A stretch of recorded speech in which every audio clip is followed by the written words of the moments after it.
Hi అండి, అందరికీ నమస్తే. నేను మీ సునీల్ మద్దాల. పవన్ కళ్యాణ్ గారు తన రాజకీయం స్టార్ట్ చేశారా?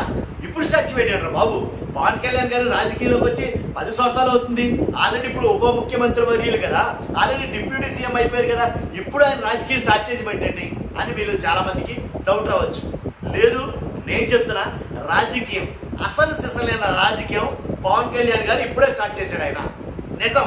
ఎందుకంటానంటే ఈ మాట చాలా మందికి మింగుడు పడకపోవచ్చు, కానీ వాస్తవంగా పవన్ కళ్యాణ్ గారు తన మార్కు రాజకీయం ఏంటో ఇప్పుడు చూపిస్తున్నాడు ఆయన 100%. ఎందుకంటే రాజకీయంలో స్టాండ్ నిలబెట్టుకోవడం కోసం, రాజకీయంలో తన శాఖలని విస్తరింపజేయడం కోసం, రాజకీయంగా నెక్స్ట్ సీఎం అనే పదానికి 100% ధర్మం, 100% బాధ్యతగా ఉండడానికి ఆ సీఎం ఎవరంటే తన పేరే వినబడేటట్టుగా, తన పేరే కనబడేటట్టుగా చేయబోతున్నాడు అని అనడానికి ఎలాంటి సందేహం లేదు. ఏంటబ్బా ఎక్కడో సీఎం గురించి అక్కడ తీసుకెళ్ళి పెట్టేసేవేంటి అని మీలో చాలా మందికి అయితే కనుక డౌట్ అవ్వచ్చు. నిజమండి, మనం చెప్పబోయే వీడియో అనాలిసిస్ చాలా కరెక్ట్గా ఉండబోతుంది. మనం ఏ పార్టీ గెలుస్తుందన్నామో ఆ పార్టీ గెలిచింది, ఏ పార్టీ ఓడిపోతుందన్నామో ఆ పార్టీ ఓడిపోయింది. మనం ఏది చెప్పినా సరే అక్షర సత్యంగా జరుగుతుంది, జరగబోతుంది. కాబట్టి మన అనాలిసిస్ కొద్దో గొప్ప తప్ప మ్యాక్సిమం అలాగే ఉంటుంది. కాబట్టే పవన్ కళ్యాణ్ గారు తెలివిగా తన రాజకీయాన్ని ఇప్పుడే స్టార్ట్ చేశాడు ఆయన అనేది చెప్తాను. మిగిలిన వీడియోలోకి వెళ్ళే ముందు నాకు రిక్వెస్ట్ ఉందండి. ఏంటంటే ఖచ్చితంగా మీరు మీ బాధ్యతగా లైక్ చేయండి. లైక్ చేస్తే ఈ వీడియో చాలా మందికి షేర్ అవుతుంది. తెలియాల్సిన వాళ్ళకి తెలుస్తుంది, జాగ్రత్త పడాల్సిన వాళ్ళు జాగ్రత్త పడతారు. కానీ లైక్ చేయండి. లైక్ చేస్తే నాకు కూడా కొంచెం మోటివేషన్గా ఉంటుంది. కాబట్టి అంతేకాదు, ఈ వీడియో ఎండ వరకు చూసి మీ అమూల్యమైన అభిప్రాయాన్ని అయితే కనుక కామెంట్ రూపంలో తెలియజేయండి. నేను అడిగే ప్రశ్నకి సమాధానం చెప్పండి. కాబోయే సీఎంగా పోటీకి అర్హుడుగా పవన్ కళ్యాణ్ నిరూపించుకుంటున్నాడా? అప్కమింగ్ సీఎం ఎవరంటే కనుక పవన్ కళ్యాణ్ అని అనొచ్చా? ఏంటి అసలు ఇప్పుడు జరుగుతున్న రాజకీయం ఏంటి? దీని మీద మీ అభిప్రాయం నాకు కావాలి. కాబట్టి వీడియో ఎండ వరకు చూసి మీ అభిప్రాయం తెలియజేయండి. అంతేకాదు, పక్కాగా కొత్త వాళ్ళు అయితే కనుక మన ఛానల్ సబ్స్క్రైబ్ చేసుకోండి. ఇలాంటి వీడియోలు మీ ముందుకు తీసుకురావడానికి ప్రయత్నం చేస్తుంటారు. కొన్ని ప్రశ్నలు అయితే ఉన్నాయి. ఎందుకంటే ఎప్పుడూ లేని హిందుత్వం అనే కండవ ఎందుకు భుజమా తీసుకున్నాడు ఆయన? ఒక సెపరేట్ మాస్క్ ఎందుకు చూపిస్తున్నాడు? అంతేకాదు,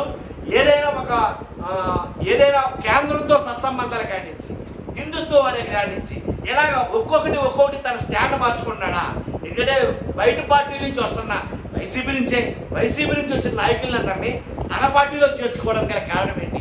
కానీ ఇవన్నీ కూడా ఏదైతే 2029 ఎన్నికలు రాబోతున్నాయో ఆ 2029 ఎన్నికలకు గాను తను ముందే ప్రిపేర్ అయిపోతున్నాడా? అంటే టీడీపీకి తనే మెయిన్ పోటీ ఇవ్వబోతున్నాడా? బీజేపీతో కలిసి జనసేన పోటీలో నిలబడబోతుందా? దానికి సీఎం క్యాండిడేట్ పవన్ కళ్యాణేనా? కాబట్టి టీడీపీకి గట్టి షాక్ ఇవ్వబోతున్నాడా పవన్ కళ్యాణ్ గారు అని అంటే కనుక ఇలాంటి ప్రశ్నలు చాలా ఉన్నాయండి. అవన్నీ దొరిచేస్తాయి. కాబట్టి ఆ ప్రశ్నలకు అన్నింటికి సమాధానాలు ఖచ్చితంగా నేను మీకు చెప్పబోతున్నాను. ఏంటంటే కనుక కేంద్రంలో కూడా ప్రముఖ పాత్ర పవన్ కళ్యాణ్ గారికి అయితే ఇవ్వబోతుంది. ఎందుకంటే ఏదైతే లడ్డూ కల్తీ అయ్యింది, లడ్డూ అపవిత్రమైంది అన్నారో ఆ మాటని మొసమ్మ చేసుకుని హిందుత్వం, సనాతన ధర్మం అనే మాటతోటి మొత్తం అన్ని రాష్ట్రాలని కలిపేశాడు, కెలికేశాడు మన వాళ్ళు కాదు. దీంతో హైకమాండ్ ఎవరైతే కేంద్రంలో పెద్దలు ఉన్నారో, ప్రధానమంత్రి నరేంద్ర మోడీ కానించి, అమిత్ షా కానించి మ్యాక్సిమం అందరూ పవన్ కళ్యాణ్ గారి గురించి చర్చించుకోవడం ప్రారంభమైంది. కాబట్టి ఈ చర్చల్లో భాగంగా ఒకవేళ నిజంగా సనాతన ధర్మం అంటూ ఏర్పడితే కనుక, ఏదైనా ఒక బోర్డు అంటూ ఏర్పడితే కనుక, సనాతన ధర్మానికి ఇండియా వైడ్ గా బోర్డు అంటూ ఏర్పడితే కనుక ఆ బోర్డులో క్రియాశీలక పాత్ర పోషిస్తాడు పవన్ కళ్యాణ్ గారు. దానికి ఎలాంటి డౌట్ లేదు. కాబట్టి కేంద్ర పెద్దల నుంచి తనకున్న ఆశీస్సులు బట్టి, అలాగే రాష్ట్రంలో తన పంజా ప్రతి చోటకి విసురుతున్నాడు కాబట్టి, కానీ అన్ని చోట్ల నుంచి అంతమంది అభ్యర్థులను నిలబెట్టబోతున్నాడా? మరి ఒకవేళ నిలబెట్టబోతే ఎన్ని సీట్లకి పోటీ చేస్తాడు పవన్ కళ్యాణ్ గారు రాబోయే ఎన్నికల్లో? కానీ రాబోయే ఎన్నికల్లో తను పోటీ చేయబోయే స్థానాలకు కాదు ఇప్పటి నుంచే పావులు కదుపుతున్నాడా? ఇప్పటి నుంచే ఆ బహిరంగ సభలు ఆ ప్రాంతాల్లో పెడుతున్నాడా? తమ క్యాండిడేట్ ఎక్కడెక్కడైతే నిలబెట్టబోతాడో అక్కడ నిలబెట్టబోయే ప్రాంతాల్లో తను స్టాండ్ నిలబెట్టుకోవడం కోసం, అంటే తను బాగా వేయడం కోసం ఎప్పటి నుంచే ప్రయత్నం సాగించాడా అని అంటే నిజమే అనిపిస్తుంది. జరుగుతున్న పరిణామాలన్నీ చూస్తే కనుక నిజంగా ఎలా అంటే ఎన్ని స్థానాల్లో పోటీ చేస్తాడు అని అంటే కనుక ఆల్రెడీ మనం చూసాం గతంలో. ఎందుకంటే పోటీ చేసే స్థానాల గురించి తీవ్ర విమర్శ అయితే కనుక ఎదుర్కొన్నాడు పవన్ కళ్యాణ్ గారు. ఎందుకని ముందు 60 అన్నారు, 70 అన్నారు, 50 అన్నారు, అన్ని ఇన్ని కాదు అని 21కే పరిమితం చేశాడు ఆయన. ఎందుకంటే గెలవని చోట్ల మనం నిలబడి అపహాస్యం పాలవద్దు, మనం గెలవగలం అన్న చోట్ల మాత్రమే మనం నిలబడతాం అని ఒక స్టాండ్ తీసుకుని 21కి 21 100% స్ట్రైక్ రేట్ అనే నినాదంతో ఆయన గెలవడం జరిగింది. 21 మందికి పోటీ చూసిన ప్రతి చోట గెలుపొందాడు. అది అలయన్స్ గానా అంటే ఎవరైతే కూటమి ప్రభుత్వంగా అంటే చంద్రబాబు నాయుడు గారు టీడీపీతోనూ అలాగే బీజేపీతోనూ జనసేనతోనూ ఈ పొత్తు వల్ల 21 వచ్చినాయి అని చాలా మంది మాట్లాడతారు. ఏదైతేనండి 21 సాధించాడు. మరి రానున్న ఎన్నికల్లో పొత్తు ఉంటుందంటే కనుక పొత్తున్నా లేకపోయినా తను నిలబడే ప్రతి చోట గెలవడానికి ఆల్రెడీ పౌరు కలిపాడు, ఆల్రెడీ రంగం సిద్ధం చేసుకున్నాడు పవన్ కళ్యాణ్ గారు. వాస్తవం ఎన్ని చోట్ల నిలబడతాడో, ఎన్ని స్థానాల్లో నిలబడతాడో అని మీ అభిప్రాయం. ఇండివిజువల్ గా పోటీ చేస్తే కనుక సీఎం క్యాండిడేట్ కావాలనుకుంటే కనుక ఎన్నైతే ఉన్న 175 170 స్థానాల్లో మ్యాక్సిమం పోటీ చేయడానికి ప్రయత్నం చేస్తాడు 100%. లేదు పొత్తుతో పోటీ చేయాల్సి వస్తే మ్యాక్సిమం 75 స్థానాల్లో పోటీ చేసే అవకాశం ఉంది జనసేన తరపు నుంచి. రాసుకోండి, నాట్ మై వర్డ్, ఖచ్చితంగా 100% మీరు ఇది రాసుకోండి. 75 స్థానాలకు కానీ పోటీ చేస్తాడు ఈసారి పోటీ చేయడం వస్తే కనుక. కానీ నా లెక్క, నా అంచనా ప్రకారం 2029 ఎన్నికల్లో 100% సీఎంగా కూర్చోవడానికి ఎక్కువ ప్రాధాన్యత ఇస్తాడు. కాబట్టే ఇవన్నీ కూడా రాష్ట్రంతో పాటు ఇతర రాష్ట్రాలు కూడా తన హవా చాటబోతున్నాడు. అంతే కదండి. ఇంకా చాలా సీఎంగా పవన్ కళ్యాణ్ గారికి రూట్ క్లియర్ అయిందంటే కనుక ఈ సనాతన ధర్మం ఏదైతే తగిలించారో ఆ రోజు నుంచే సీఎంగా రూట్ క్లియర్ అయ్యింది. ఎందుకంటే లోకేష్ గారిని తెర వెనక్కి పెట్టేశాడు, తెర వెనక్కి కట్టాడు ఆయన లోకేష్ గారిని. కానీ తెర ముందు పవన్ కళ్యాణ్ గారు ఎవరు కనబట్ల. ఒక మాట చెప్తారు సార్ సీరియస్ గా, ముఖ్యమంత్రి గారు కూడా కనబట్ల ఆంధ్రప్రదేశ్ లో. ఇప్పుడు ఓన్లీ కనిపించేది పవన్ కళ్యాణ్ గారే, వినిపించేది పవన్ కళ్యాణ్ గారే. ఆయన గురించే మాట్లాడుతున్నారు తప్ప అన్ని రాష్ట్రాల్లో కూడా సీఎం చంద్రబాబు నాయుడు గారి గురించి తగ్గించారు. కాబట్టి హైప్ పెరిగిందా జనసేన కంటే కనుక గ్రాఫ్ ఆటోమేటిక్ అల్లాల లేచింది, గ్రాఫ్ బీభత్సంగా పెరిగింది, ఇమేజ్ పెరిగింది.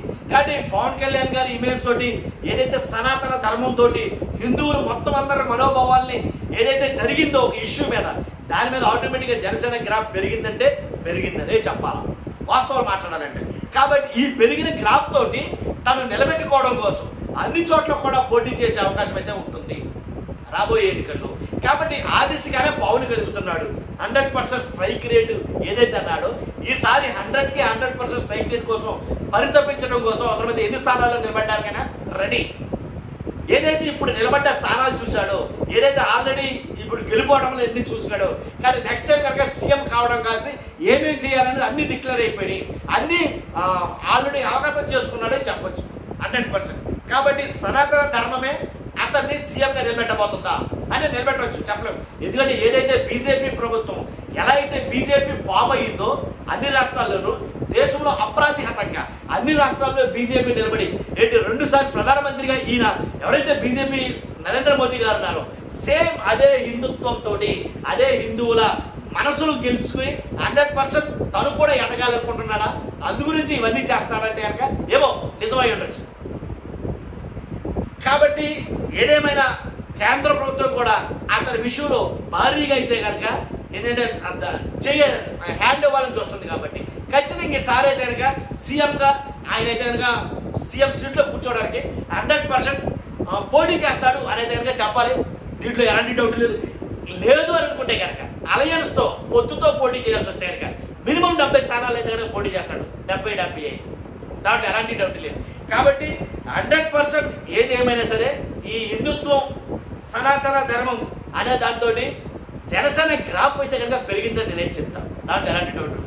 చూస్తున్నా మీరు అందరూ కూడా నా మాటలతో మీకు ఏమన్నా ఏకీభవిస్తే సరే, లేదు ఇది తప్పు నా అనాలిసిస్ అనిపిస్తే కనుక ఏది ఒప్పో మీ అభిప్రాయం కామెంట్ రూపంలో తెలియజేయండి. మర్చిపోద్దు మన ఛానల్ కొత్త పక్కగా సబ్స్క్రైబ్ చేసుకోండి, లైక్ చేయడం మర్చిపోద్దు. Thank you very much.